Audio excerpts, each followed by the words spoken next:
누가복음 5장 1절에서 11절의 말씀입니다. 누가복음 5장 신약성경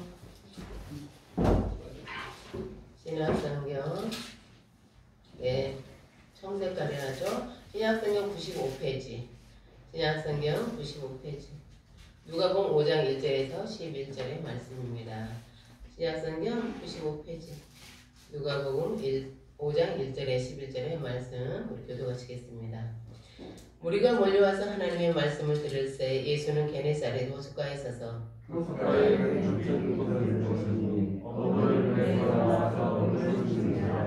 예수께서 한 배에 오르시니 그 배는 시몬의 배라. 여기에서 조금 떼기를 정하시고 앉으사 배에서 무리를 가르치시더니 말씀을 마치시고 시몬에게 이르시되 깊은 데로 가서 물을 열어 고기를 잡으라. 시몬이 대답하여 이르되 선생님 우리들이 밤이 새도록 수고하였으되 잡은 것이 없지만은 말씀에 의지하여 내가 그물을 내리리이다 하고 그러더니 고기를 잡은 것이 심히 많아 그물이 떨어지는지라.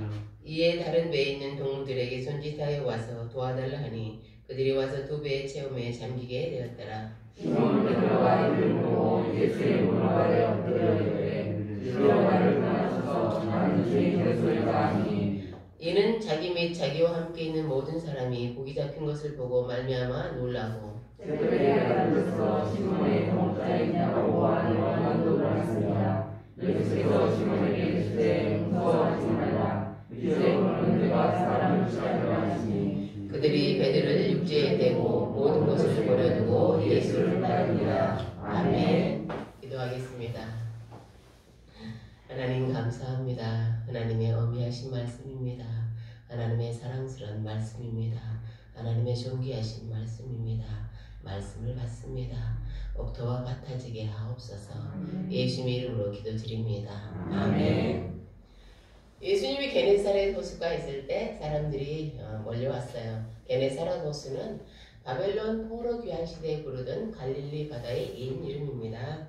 예수님은 몰려든 사람들에게 하나님의 말씀을 가르치셨어요. 그런데 사람들이 예수님의 말씀을 더 잘 들으려고 막 밀고 에워싸고 몰려들었어요. 밀었어요.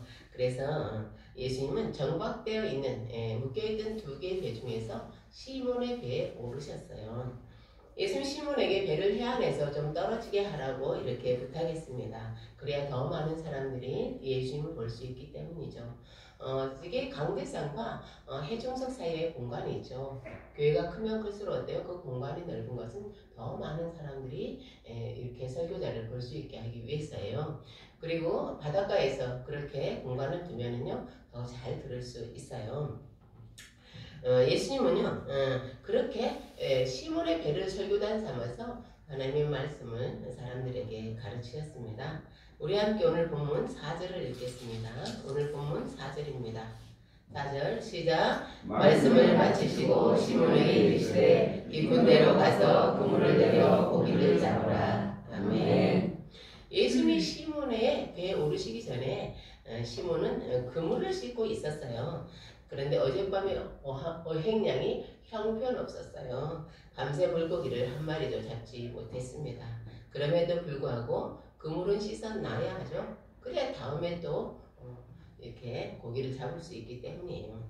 그런데 여러분 그물에 걸린 수초나 쓰레기를 치우는 시몬의 마음이 어떨까요? 물고기를 한 마리도 잡지 못했는데 말이에요.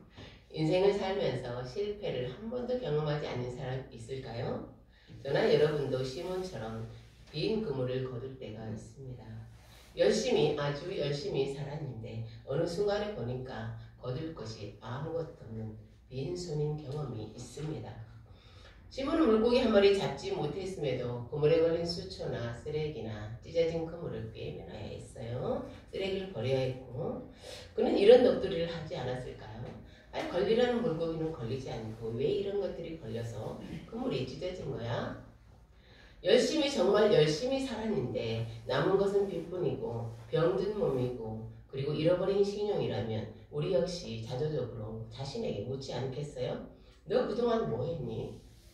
남들은 다 거둘 것이 있는데 너는 왜 빈손뿐이니?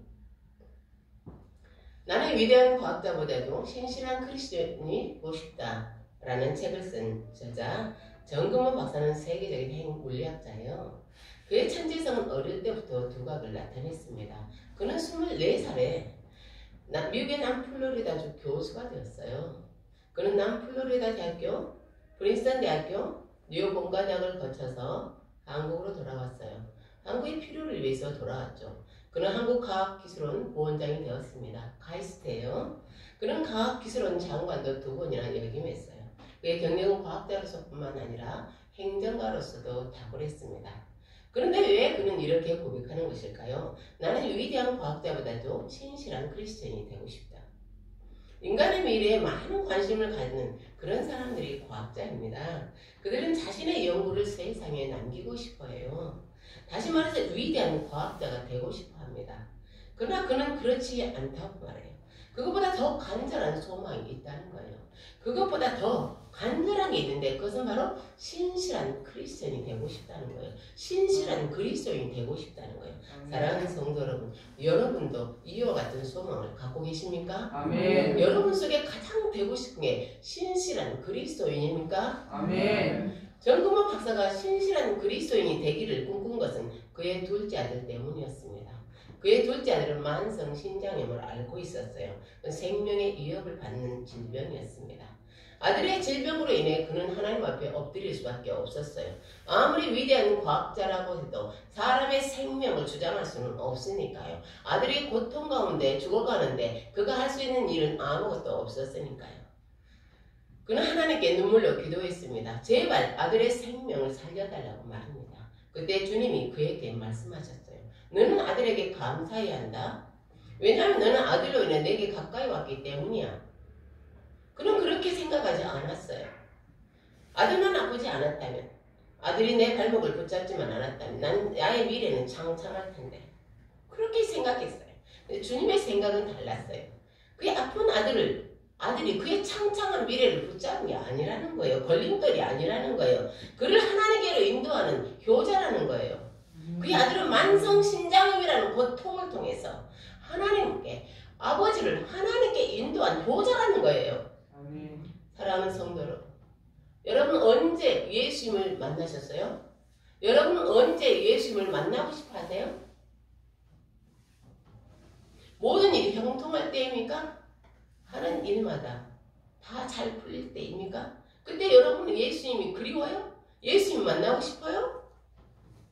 아니면 여러분은 시몬처럼 실패하고 빈손일 때입니까? 희망을 품고 열심히 하던 일이 실패로 돌아갔을 때 우리는 손을 놓습니다. 도대체 하나님의 뜻은 어디 있는 것일까?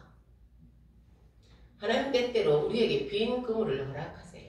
그건 하나님께서 더 좋은 것으로 채우시기 위해서입니다. 아멘. 사랑하는 성도 여러분, 주님이 우리 인생에 개입하시면 우리의 실패는 끝이 아니에요. 주님 우리를 쓰시기에 최적의 조건이에요. 왜냐하면 실패는요, 교만한 우리가 아니라 우리의 마음을 가난하게 만들기 때문이에요. 마태복음 5장 3절입니다. 심령이 가난한 자는 복이 있나니 천국이 그들의 것이니. 예수님은요, 교만한 마음에는 올 수 없어요. 예수님은 가난한 마음이 가난해진 사람 곁으로 다가오십니다. 아멘. 왜냐하면 가난한 사람들은 예수님을 기꺼이 맞이하거든요. 예수님은 그런 우리에게 말씀하세요. 깊은 데로 가서 그물을 내려 고기를 잡으라. 그러면 예수님 말씀하시는 깊은 곳으로 근데 인간의 생각과 인간의 계산이 끝나는 것이에요. 시몬은 갈릴리 바다에 대해 누구보다도 잘 알고 있어요. 갈릴리 바다는 그가 매일 일하는 일터입니다. 그리고 그의 직업은 어부예요. 그 일에 대해서만은 시몬은 전문가예요. 그런데 예수님은 그 시몬에게 조언하셨죠. 깊은 데로 가서 그물을 내려 고기를 잡으라. 여러분이 시몬이라면 어떻게 하시겠어요? 만약에 제가 우리 한명 집사님이나 우리 김원현 전사님에게 요리에 대해서 가르친다면 두 분은 제 요리에 대해서 귀를 기울이시겠어요? 아멘. 네, 감사합니다. 주여, 제게 요리의 지혜를 가르치지 마소서. 전 교만해지고 싶지 않나이다. 참고로 예수님은 어부 출신이 아니에요. 예수님의 전직은 목수고 현재는요 하나님의 말씀을 가르치는 랍비예요. 다시 말해서 예수님 물고기를 잡는 일에 대해서는 문의 아닙니다. 갈릴리 바다의 어부들에게는 상식이 있어요. 그것은 깊은 바다에 물고기가 살지 않는다는 거예요. 있지 않다는 거예요. 거기다 지금은 낮 시간인데요. 낮 시간에는 물고기들이 이동하지 않아요. 그러니 깊은 곳에 그물을 내린 난들 무엇을 얻을 수 있겠습니까? 만약에 예수님이 여러분에게 뚱딴지같이 느껴지는 조언을 하신다면 여러분은 예수님의 말씀을 따르시겠습니까? 예수님의 조언은 시몬이 알고 있는 것과는 맞지 않았어요. 더구나 시몬은 지금 그물을 다 씻어놓았어요. 그는 밤새 빈 그물을 내렸다 올렸다 했기 때문에 너무나 피곤해요. 그렇잖아요. 고기가 하나도 안 되고 다시 할 때마다 얼마나 힘들었겠어요. 그는 빨리 집으로 돌아가서 쉬고 싶은 거예요. 그러면 예수님의 조언에 대해 그는 무엇이라고 대답했을까요? 우리 함께 6절을 읽겠어요. 6절 시작. 그렇게 하니 고기를 잡은 것이 심히 많아 물에 지자되는지라. 아멘. 우리 5절 6절을 다시 5절 6절 시작. 시몬이 대답하여 이르되 선생님 우리들이 밤이 새도록 수고하였으되 잡은 것이 없지만 말씀에 의지하여 내가 그물을 내리리라 하고. 아멘. 네. 베드로는 이렇게 대답했죠. 말씀에 의지하여 내가 그물을 내리리이다. 말씀에 의지한다는 것은요, 내가 알고 있던 것들을 내려놓고 말씀을 최우선순위에 두겠다는 거예요. 그는 예수님의 말씀을 따르기 위해서 어부로서 오랜 경험으로 쌓은 지식을 내려놓았어요. 포기했어요. 그는 예수님의 말씀에 겸손하게 순종했습니다. 믿음은 세상의 이치를 따르는 게 아니에요. 믿음은 하나님의 말씀대로 사는 거예요. 그렇습니다. 예수님이 초대하신 깊은 곳은 세상의 이치나 어떤 상식이 아닌 믿음으로 사는 세계입니다. 그럼 믿음의 세계는 어떻게 펼쳐질까? 어떻게 펼쳐질까? 네, 우리가 아까 5절, 6절 읽었죠? 6절, 7절 다시 한번 읽어보세요. 6절, 7절 시작. 그렇게 하니 고기를 잡은 것이 심히 많아 그물이 찢어지는지라. 이에 다른 배에 있는 동무들에게 손짓하여 와서 도와달라니 그들이 와서 두 배의 채움에 잠기게 되었더라. 아멘. 시몬이 예수님의 말씀대로 깊은 곳에 가서 그물을 내렸어요. 그랬더니 물고기들이 약속이나 한 듯이 몰려들었죠. 물고기가 너무 많이 잡혀서 그물이 찢어졌고, 그리고 빈텅텅 펴있던 빈 두 배는요 물에 잠길 지경이 되었습니다. 인간이 하나님께 순종하기 위해서는 두 가지가 필요해요. 첫째는요, 하나님을 인정해야 돼요. 아멘. 그분을 인정하지 않으면 그분께 나를 내어드릴 수 없어요. 그래서 하나님은 기적을 베푸시죠. 하나님은 당신의 능력을 보여주심으로 우리로 하여금 그분을 인정하게 하십니다. 하나님을 인정할 때 우리의 마음 문이 열려요. 인간이 하나님께 순종하기 위한 두 번째 조건은 뭐냐? 자신의 참 모습을 직면해야 합니다. 자신이 누구인지를 알 때 비로소 우리는 하나님께 순종할 수 있어요. 8절입니다. 시몬 베드로가 이를 보고 예수의 무릎 아래 엎드려 이르되 주여 나를 떠나소서 나는 죄인이로소이다. 시몬 베드로의 어때요? 베드로의 반응은 기적을 경험한 사람들이 보여주는 일반적인 반응이 아니에요. 제가 시몬 베드로였다면 굉장히 기뻐했을 거예요. 그리고 예수님께 이런 제안을 하지 않았을까요? 예수님, 저와 동업하시는 게 어때요? 예수님은 제가 어디에 그물을 내려야 하는지만 가르쳐 주세요. 나머지는 제가 다 하겠습니다. 그러나 시몬 베드로는 그렇게 하지 않았어요. 그는 예수님의 무릎 아래 털썩 엎드렸습니다. 그리고 예수님을 이렇게 불렀죠. 주여. 5절에서 그는 예수님을 선생님이라고 불렀어요. 선생님이라는 건 어때요? 사람들 중에 존경을 받는 호칭이에요. 주여는요, 선생님과는 완전히 격이 달라요. 주여는 당신은 하나님입니다. 당신은 신입니다. 라는 뜻입니다. 시몬 베드로는 예수님을 주님으로 알아보았죠. 뿐만 아니라 예수님을 통해서 자신의 진면목을 보았어요. 나는 죄인으로서이다. 사랑하는 성도 여러분, 예수님은 우리에게 두 개의 거울이세요. 첫째는요, 예수님은 하나님을 비춰주시는 거울이에요.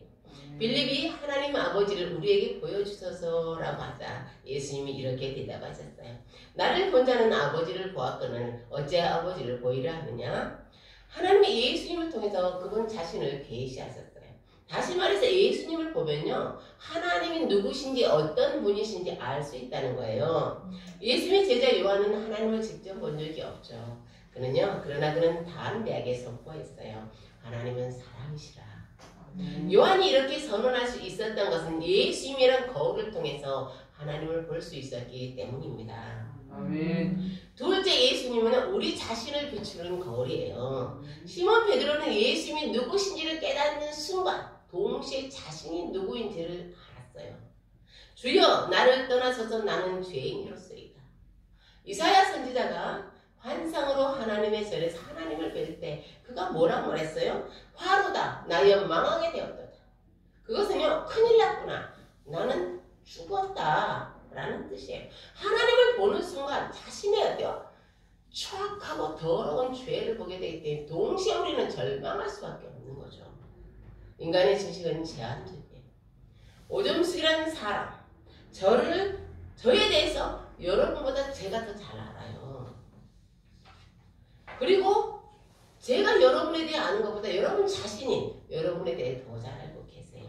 그러나 그 지식은 제한적이에요. 여러분이 알고 있는 여러분, 내가 알고 있는 나, 이 지식은 완전하지 않아요. 내가 진정으로 누구인지를 알기 위해서는요, 하나님이 우리의 눈을 열어서 자신의 모습을 보여주셔야만 합니다. 예수는 우리의 참모습을 보여주시는 거울이에요.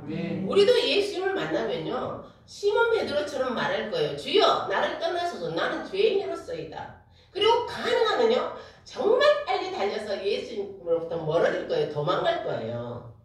그러나 당신을 향한 예수님의 계획을 안다면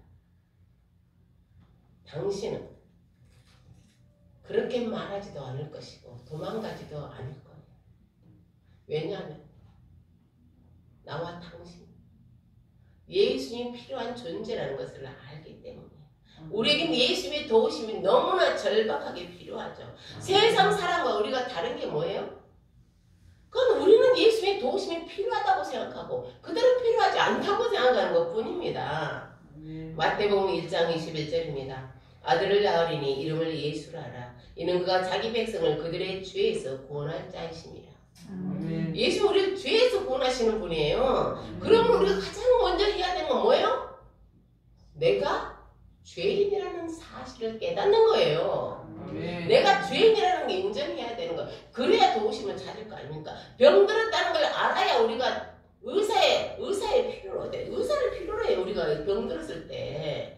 자신이 죽을 수밖에 없는 죄인이라는 걸 깨달았을 때 우리는 우리의 구원자를 찾게 됩니다. 바로 로마서 7장 25절에서 이렇게 부르셨어요. 오호라, 나는 곤고한 사람이로다. 이 사망의 몸에서 누가 나를 건져내려. 바울은 예수님을 만나기 전에 자신이 죄인이라는 것을 몰랐어요. 그는 조상들의 전통과 율법에 능했어요. 그것들이 열심히 지켰기 때문에 자기가 의인이라고 생각했어요. 의로운 사람이라고. 그래 이렇게 생각했어요. 나는 하나님 앞에 당당히 설 수 있어. 나는 하나님을 위해 열심히 일했거든.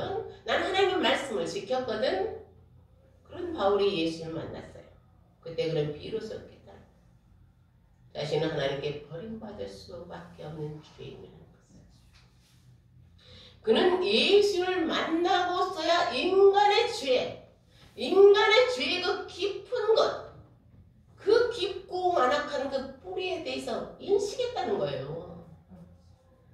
빌보 3장 7절에서 9절입니다. 무엇이든 내게 유익하던 것을 내가 그리스도를 위하여 다해로 여길 뿐더러 또한 모든 것을 해로 여기면 내 주 그리스도를 아는 것이 가장 고상하기 때문이라. 내가 그를 위하여 모든 것을 잃어버리고 배설물로 여기면 그리스도를 얻고 그 안에서 발견되려 하니. 사랑하는 성도 여러분, 하나님의 은혜 없이는 누구도 안전하지 않습니다. 바울은 그것을 깨달았어요. 그래서 그는 남은 그의 인생의 전부를 걸고 고백했다고요. 그리스도를 얻고 그 안에서 발견되려 하니. 시몬 베드로가 떠나주실 걸 요청했을 때 예수님은 어떻게 하셨을까요? 우리 함께 9절에서 10절 읽겠습니다. 9절에서 10절입니다.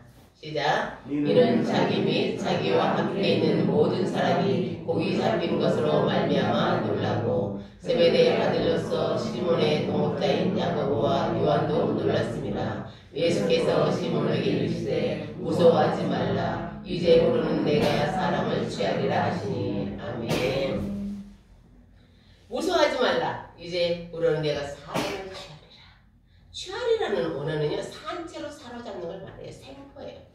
네가 이제 사람을 생포할 거야. 요즘 유기견에 대해서 어때요? 많이 방송 매체에서 많이 다루죠.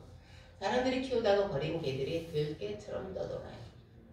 어떤 개는 어릴 때 채우는 목줄이 어때요? 커지니까 목을 깊이 누르는 거예요. 어때요? 그래서 사람들이 도와주고 싶어도 그 개들은 사람들을 무서워하기 때문에 가까이 오지 않습니다. 그 개들을 돕기 위해 사람들은 어때? 덫을 와요. 덫에 걸린 개를 생포해서 동물병원에 데려갑니다. 그래서 이 목줄도 끌어주고 병 아픈 것도 치료해주고 필요한 영양도 공급해줘서 아주 새로운 아주 건강하고 예쁜 개로 바꿔놓죠. 그 개가 사람에게 보호받고 사랑받으며 살아갈 수 있는 길을 열어줘요. 예수님이 말씀하시는 사람을 취하라는 뜻이에요. 사람을 취하라. 사람을 취한다는 위험에서 생명을 건져주는 걸 말해요. 베드로가 그리스도의 제자가 되어 복음을 전한다면 많은 사람을 영원한 생명으로 인도하게 될 것입니다. 시몬 베드로는 예수께 떠나달라고 못하겠지만 예수님은요 오히려 그에게 야 그러지 말고 나하고 함께 일하자. 저처럼 제가 예수님께 동업을 요청한 게 아니라 예수님이요 하나님 나라의 동업자로 베드로를 부르셨어요. 제 동기 목사님 중에 선교사로 부름받은 분이 있어요. 하나님이 그를 부르신 곳은 이슬람 지역이에요. 그건 기독교 선교사라는 신분을 드러내서는 안 되는 것이에요. 많은 곳이 선교사로서 자기 신분을 드러낼 수 없어요. 제일 위험한 곳이 세계 제1도 선교사가 위험한 곳이요 북한입니다. 두 번째가 이슬람 지역이에요. 그가 2019년 여름에 우리 교회 와서 기타 치며 찬양했던 부부가 다 와서 불렀던 생각나요? 잘생긴 선교사예요.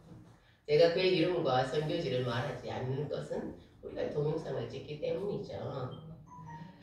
그는 선교사로 부름받기 전에 부교육자로 부목사로서 별 어려움 없이 사역했어요. 그는 찬양도 아주 잘하는 둘 다 찬양도 잘하잖아요. 그런데 주님이 그를 선교지로 부르셨죠. 그때 그에게 주신 말씀이 본문 4절입니다. 깊은 데로 가서 그물을 내려 고기를 잡으라. 그는 그 말씀에 순종하여 가족을 이끌고 이슬람 지역으로 떠났습니다. 그것은 덥고 그것은 위험하고 그것은 외로운 곳이에요. 어쩌면 그의 평생에 몇 명의 그리스도인을 만든다고 그는 확증할 수 그는 말할 수 없어요. 그러나 그는 주저하지 않았어요. 왜냐하면 그것으로 자신을 부르신 분이 누구인지 너무나 잘 알고 있었기 때문이에요. 예수님은 4절만 가지고 그를 부르신 게 아니에요. 10절의 약속도 한계셨죠. 무서워하지 말라. 이제부로는 내가 사람을 취하리라. 우리는 종종 착각할 때가 있습니다. 나에 대해서 내가 제일 잘한다고 생각합니다. 그것이 착각이라는 걸 인정해야 돼요. 시몬도 예수님을 만나기 전에는 그랬어요. 그는 제일 잘하는 게 물고기를 잡는 것이라고 생각했어요. 그런데 예수님은 그를 사람을 낚는 어부가 되게 땡으로 부르셨어요. 시몬 베드로는 훗날 위대한 설교자가 되었죠. 그가 예루살렘 거리에 설교하자 하루에 3,000명이 그리스도께로 돌아왔습니다. 나에 대해서 제일 잘하시는 분은 누구예요? 예수님이세요. 아멘. 하나님은 우리에 대해 너무너무 잘 알고 계세요. 하나님은 우리가 있어야 할 자리를 알고 계세요. 어디에 그물을 내려야 할지를 알고 계십니다. 우리 함께 11절을 읽겠습니다. 11절 시작. 그들이 베드로를 육지에 내고 모든 것을 버려두고 예수를 따르니라. 아멘. 그들은 예수님의 부르심에 모든 것을 버렸어요. 배와 그물과 삶의 토대를 버렸어요. 그리고 방금 잡은 엄청난 물고기도 물론 버렸어요. 그들은 어떻게 그렇게 할 수 있을까? 그것은 그들이 갖고 있던 것보다 예수님의 약속이 훨씬 더 좋았기 때문이에요. 주님은 저와 여러분에게 말씀하세요. 깊은 곳으로 가서 그물을 내려 고기를 잡아요. 그러면 저와 여러분을 부르시는 깊은 곳은 어떤 거예요? 하나님이 우리를 두시고자 하는 바로 그 자리예요. 우리가 그곳에 있을 때 하나님이 역사하시고 우리가 그곳에 있을 때 우리는 평강을 누리게 됩니다. 하나님은 우리를 깊은 곳에 데려가시기 위해서 우리의 삶의 환경을 바꾸실 수 있어요. 그리고 또 다른 방법이 있습니다. 그건 지금 자리에, 지금 저와 여러분이 있는 자리에서 깊어지는 거예요. 영적으로 지혜로워지고 성숙해지는 거예요. 여러분 말씀으로 깊어지고 계십니까? 여러분 사복음서를 우리 읽기로 했습니다. 사복음 속에서 여러분은 예수님을 만나십니까? 믿음의 세계는 어떤 거예요? 너는 나을 수 없어. 아니, 성경이 분명히 여기 낫게 해주셔. 나는 나을 수 있어. 너는 구원받을 수 없어. 아니, 예수님 나를 구원하셨어. 여러분은 말씀을 묵상하고 거기서 깨달은 것은, 네? 깊다는 게 뭐예요? 말씀을 읽는 게 깊은 거예요? 말씀을 읽어서 묵상하는 거예요. 숙고라는 말이 있어요. 숙고. 숙고는 뭐예요? 아하! 라고 깨닫는 거예요. 하나님의 말씀을 일상에서 살아내는 게 깊은 거예요. 그런 사람은 아하! 라는 감탄을 할 수 있어. 하나님의 이것이 말씀이구나 라고 할 수 있어요. 그러면 어떻게 우리는 하나님의 말씀으로 깊어질 수 있을까? 시편 기자처럼 기도해야죠. 시편 119편 18절입니다. 내 눈을 열어서 주의 율법에서 놀라운 것을 보게 하소서. 내 눈을 열어서 주의 법에 기이한 것을 보게 하소서. 시편 기자의 응답이 누구예요? 예수님이에요. 하나님 우리에게 예수님 보내주셨죠. 예수님 우리의 눈을 어때요? 닫힌 눈을 열어주신다고요. 아멘. 바디메오의 눈만 열어주시는 게 아니라 우리의 영적인 닫힌 눈을 열어주세요. 그래 우리의 생각을 깨우쳐 주십니다. 농부들 그리고 씨 뿌리고 수확하는 것은 모든 사람이 알고 있어요. 예수님은 하늘의 위대한 진리를 씨 뿌리고 수확하는 것으로 말씀해 주셨죠. 하루하루 염려와 근심에 찌들어간 자들에게 예수님은 뭐라고 가르치셨어요? 마태복음 6장 26절입니다. 공중의 새를 보라. 심지도 않고 거두지도 않고 창고에 모아들이도 아니하되 너희 하늘 아버지께서 기르시자니 너희는 이것들보다 귀하지 아니하냐? 아멘. 예수님은 얼마나 쉽게 진리를 가르치시는지 저는 예수님을 너무너무 닮고 싶어요. 진리는 예수님을 너무 닮고 싶어요. 예수님은요 깊어진다는 게 이런 거예요. 뭐 특별히 어려운 말을 쓰는 게 아니라 우리 삶의 현장 속에서 진리를 발견하는 게 하나님의 말씀이에요. 걱정과 근심이 우리 인생을 갉아먹지 못하도록 예수는 우리 눈을 하나님께로 향하게 하세요. 얘야, 너를 기르시는 분이 누구니? 너를 먹이시고 입히시는 분이 누구니? 너를 돌보시는 분이 누구니? 하나님 아버지시잖아. 우리가 어떻게 하면 말씀으로 깊어질 수 있습니까? 그것은 바로 예수님의 손을 보세요. 예수님의 마음 보세요. 예수님 하신 진리를 보세요. 어렵지 않습니다.